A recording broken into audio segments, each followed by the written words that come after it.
ficar de pé, não.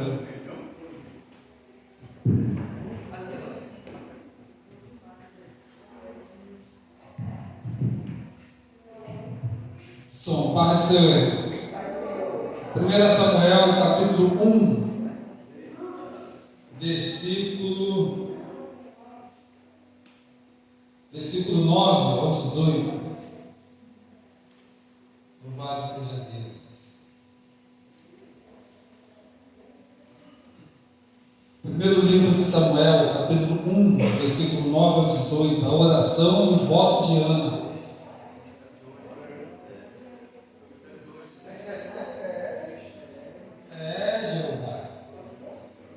Primeiro livro de Samuel, capítulo 1, versículo 9 ao 18, a oração e o voto de Ana.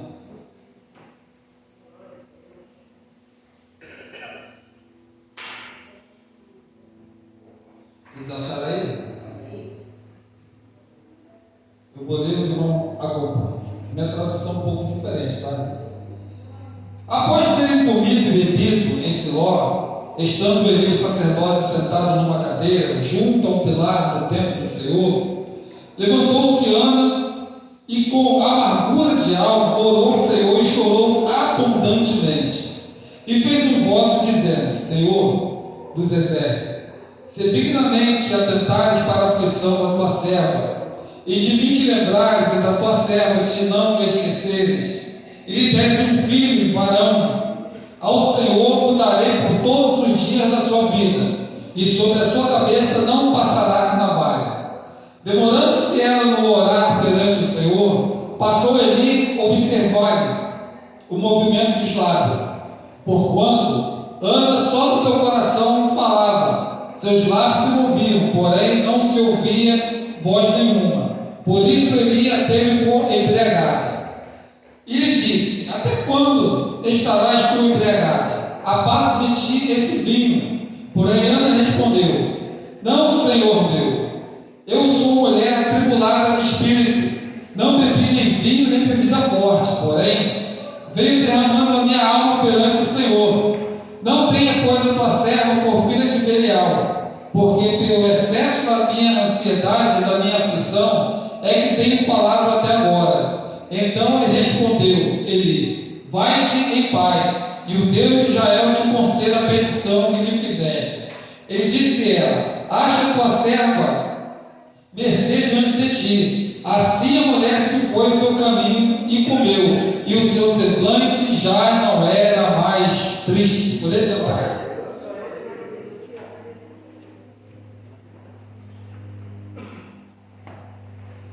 Conforme já foi falado aqui, irmão, nesta noite, sobre a oração, nós estamos diante de uma história de uma mulher que estava não somente atribulada, mas Ana foi uma mulher que passou por muita humilhação. Naquela época, mulheres que davam à luz tinham como por abençoada, porque naquela época o engravidar não era como se fosse bênção de Deus. Mulheres que eram estéreis naquela época eram tidas como mulheres amaldiçoadas, ou seja, como se fosse um guerreiro que não tivesse um braço, ele era praticamente descartado. E Ana, a sua mata estava fechada. E Eli, seu companheiro, amava muito essa mulher. Só que tinha, irmão, um contratempo de sair. A outra mulher deu filhos para Eli. E como Ana não podia engravidar, irmão, começou, vamos dizer assim, dentro de uma casa, um verdadeiro escarnecimento, uma verdadeira humilhação para Ana. Hoje, nos nossos dias, eu acredito que todo casal, quando há uma união conjugal, o pai, o responsável pela casa, ele quer ter um filho, e de preferência nós homens gostaríamos de ter filhos homens, né? E as mamães, as mulheres, provavelmente gostam, ou alguns casos gostam de ter filhas mulheres, né? Mas não são todas, e não são todos que pensam assim. Tem quem diga assim: se vier com saúde, tá bom, não importa como. Se vai vir aleijado, se vai vir com alguma deficiência física, né? As pessoas, muitos dizem assim, ou quando a criança nasce, se tiver algum problema de saúde, algumas mamães já ficam meio receosas, né? Como é que eu vou cuidar dessa criança? O trabalho que vai dar. E alguns pais, como eu já falei algumas vezes aqui, normalmente quando vê que a situação vai ficar difícil, vai embora, ele larga a mulher, né, com a criança lá, com as dificuldades. Irmão, pode ter certeza absoluta. Talvez você, eu e você, nós já passamos por muitas humilhações nesta vida. Talvez lá na sua casa hoje você passa por diversas humilhações, né, por alguma coisa que você não tem, gostaria de ter, ou se você tem, e algumas pessoas ainda dizem que o que você tem é muito pouco. Eu acredito que grande parte aqui são mamães, alguns filhos não estão na igreja, ou alguns irmãos, os parentes dos irmãos que aqui estão, ainda não estão na igreja, e alguns vizinhos olham para você como uma pessoa humilhada. Ou seja, eles praticamente te humilham cada vez mais. Olha lá o filho da irmã, drogado, viciado, desempregado, né, que vive uma vida que sabe-se lá como é que está. Todos olham para vocês, papais, para vocês, mamãe, como se fosse a pessoa culpada por aquela situação. E com Ana não foi diferente. As pessoas, ou aquela mulher, aquela outra mulher, quando olhava para Ana, você não pode dar nenhum filho para o seu marido. E Ana passou uma humilhação e foi muito difícil, principalmente para aquela época. Mas não pode ter certeza, os olhos de Deus estão a contemplar as nossas necessidades. Prosperidade, irmão, não é riquezas financeiras. Prosperidade é a ausência de necessidade. E se nós estamos padecendo de alguma necessidade, pode ter certeza que Deus irá suprir as nossas necessidades. Eu não sei o que vocês, nós, eu e você, eu sei o que eu vim buscar, irmão, nessa noite. Eu não sei, irmão, o que vocês estão passando no dia a dia de vocês. Mas pode ter certeza que Deus está vendo tudo. E uma hora esse cativeiro vai mudar. Vai mudar porque Deus é fiel. Deus foi fiel com Ana. Através de uma oração, a Bíblia nos orienta que a oração de um justo pode muito em seus efeitos. Basta crer, apresentar a dificuldade ao Senhor e ter certeza que Deus vai dar vitória naquilo que nós estamos precisando. Grande foi a dificuldade de Ana, não foi fácil. Não foi fácil. E na leitura que nós lemos, se os irmãos puderem acompanhar mais profundamente em casa, os irmãos observam que no começo dessa oração, a Bíblia diz que Ana estava como em amargura, humilhação, todos os dias tem que ficar ouvindo a mesma coisa, né? Mulher estéril, mulher que não pode dar filho, que não pode abençoar a sua casa, seu marido. Quantas humilhações no dia a dia, todo dia fica ouvindo a mesma humilhação, a mesma palavra, todos os dias. Talvez você liga o rádio, é a mesma coisa, liga a televisão, é a mesma coisa. Talvez um vizinho, uma pessoa que está mais próxima de você, seu colega de trabalho, só vem trazer palavra para você de derrota. Você não vai conseguir. E de tanto nós ficarmos ouvindo isso, parece que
pé.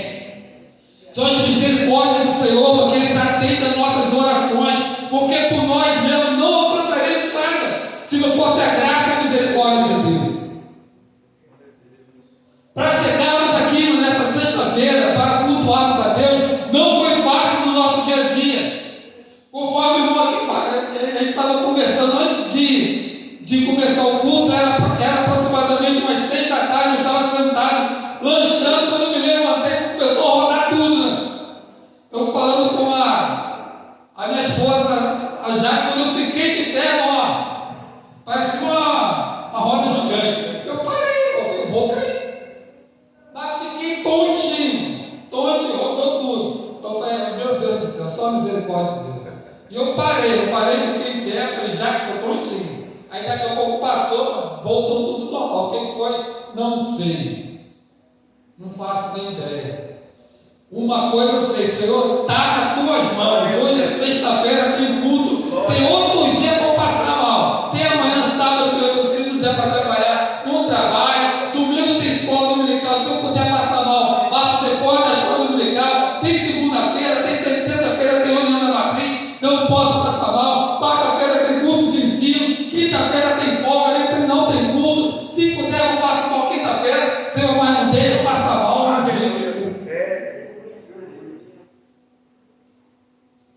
Porque eu não venho para a casa do Senhor, irmão, por ser presbítero, ou diácono, ou pastor. Eu venho, irmão, porque eu gosto de vir para a casa do Senhor. Eu amo estar aqui. Glória. Eu sei que aqui, irmão, eu vou alcançar as bênçãos de Deus. Deus pode me abençoar. Se eu não puder vir para a casa do Senhor em casa, Deus pode me abençoar? Pode. Mas o que eu puder fazer, irmão, tenho que fazer. Independentemente de cargo eclesiástico. Se for entrar por essas portas, não somente por um cargo eclesiástico, nada vai acontecer na minha vida. Mas no momento que eu entro por essas portas, que eu quero adorar e bendizer o nome do Senhor, o Senhor pode ter certeza, derramará bênção sobre as nossas vidas. Morto eu já estou, defunto eu já era. Já era para estar morto há muito tempo, porque eu já arrisquei minha vida, olha, e eu vou te contar. Não era nem para estar aqui há muitos anos atrás, conforme os irmãos já ouviram diversas vezes da minha boca. Então, quanto mais vezes tiver culto, eu puder estar aqui, não quero estar aqui na casa do Senhor. Enquanto o Senhor me der saúde, não quero estar aqui para louvar e bendizer o nome do Senhor. Com o ano não foi diferente. Não era uma doença, uma enfermidade que impossibilitava ela de ir para o templo para orar ao Senhor. Mas a Bíblia diz que quando ela começou a orar, seu coração se encontrava em quê? Como é que se encontrava o estado de espírito dela? Em amargura. E para orar ao Senhor com nossos corações desse jeito, em amargura, com tristeza, com coisa que talvez nós possamos alcançar ou não. A Bíblia nos orienta para não fazermos votos, mas se nós voltarmos ao Senhor, nós temos que cumprir. Então é melhor não votar, apresenta a causa ao Senhor e deixa nas mãos de Deus. Se quiseres votar, vota alguma coisa que você possa, que nós possamos cumprir. E assim fez Ana. Orou o Senhor e apresentou um voto: Senhor, se tu me deres um filho, e escolheu varão, homem, se me deres um menino, um varão, homem, eu entregarei para ti, para que te sirva todos os dias. E ele fará um voto, e tem um voto aí: não passará a navalha sobre a sua cabeça. E o seu marido, que estava observando aquela mulher, a mulher dele, estava observando, achava ele que a mulher estava como embriagada, ou seja, estava bêbada, bebeu vinho, bebida forte. Mas não era oração de coração ao Senhor. E quando o seu companheiro observou, quando ela terminou a sua oração, ele foi falar naquilo que ele estava observando. Essa mulher está bêbada. Porque ela só mexia com os lábios, não saía som nenhum dos seus lábios. E ela não foi falar, abriu a sua boca e falou: olha, eu estou em amargura, estava orando ao Senhor. E quando o sacerdote não abençoa aquilo que nós estamos pedindo, aí que Deus entra em ação. Né? Ele abriu, o sacerdote, Eli, o seu marido, abriu a sua boca para abençoar a sua família. Ele nem sabia de que se tratava, mas ele abençoou. Sabe o que ele falou, conforme ele te deu? Deus conceda aquilo que você pediu. Ele nem sabia o que era, mas ele abençoou e falou que Deus conceda aquilo que você pediu. E é essa oração de Ana, que ela, quando ela dobrou seu joelho, vamos simbolizar assim, quando ela dobrou seu joelho, ela estava como? Em amargura. Quando terminou aquela oração, a tristeza já havia saído do seu coração. Versículo 18, disse ela: acha tua serva descer diante de ti. Assim a mulher se foi em seu caminho e comeu, e o seu semblante já não era mais triste.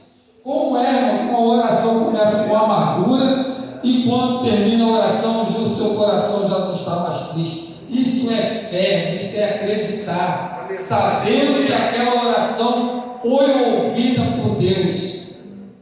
Pode ter certeza, a tua oração nesta noite não foi ouvida por Deus. Uma hora a resposta virá. Pode ter certeza em nome de Jesus. Vamos ficar de pé, vamos orar. Glória a Deus. Louvado seja Deus. Se tu entrou triste aqui hoje, tu vai sair alegre. Olha como é que vai entrar. Eu conversei com o presbítero esse menino e falei: irmão, olha, hoje eu vou ficar lá no canto lá. Eu não queria nem falar. Só Jesus sabe como é que eu estava, como é que eu entrei nessas portas hoje. Olha como é que eu estou saindo. Os irmãos já fiquei alegre naturalmente, mas hoje foi diferente. Quando o irmão falou sobre Ana, eu peguei a Bíblia e fui ler: meu Jesus amado. A mulher entrou em oração com a alma em amargura. Quando terminou a oração, seu coração já estava alegre. A tristeza foi embora, em nome de Jesus. Irmão, saia daqui, irmão, cheio do Espírito Santo, cheio do Espírito Santo. Saia daqui com o seu coração alegre, sabendo que a resposta virá de Deus. Talvez você pode buscar a resposta em tudo quanto é lugar, e a resposta não vem. Mas quando você busca a resposta de Deus, pode ter certeza que a resposta chegou. Aleluia. Bota a mão no seu coração aí, irmão. Soberano Deus, Pai, Criador dos céus e da terra, Senhor, apresentamos a Ti, ó Deus, as nossas orações são a Ti, ó Pai, em nome de Jesus, que nesta noite, Senhor, nós já cremos que Tu já enviaste a resposta sobre o coração desse irmão e dessa irmã que entrou sobre essas portas, Senhor, talvez com o seu coração triste e amargura, Pai, mas já está sendo cheio do Teu Espírito Santo, cheio do Teu Espírito Santo e com alegria, Pai. A resposta, Deus, nós sabemos que virá, Senhor, nós não sabemos quando, mas nós cremos, Senhor, que Tu has de nos abençoar sobre os altos céus, daquilo, Senhor, que nós viemos pedir nesta noite, Pai.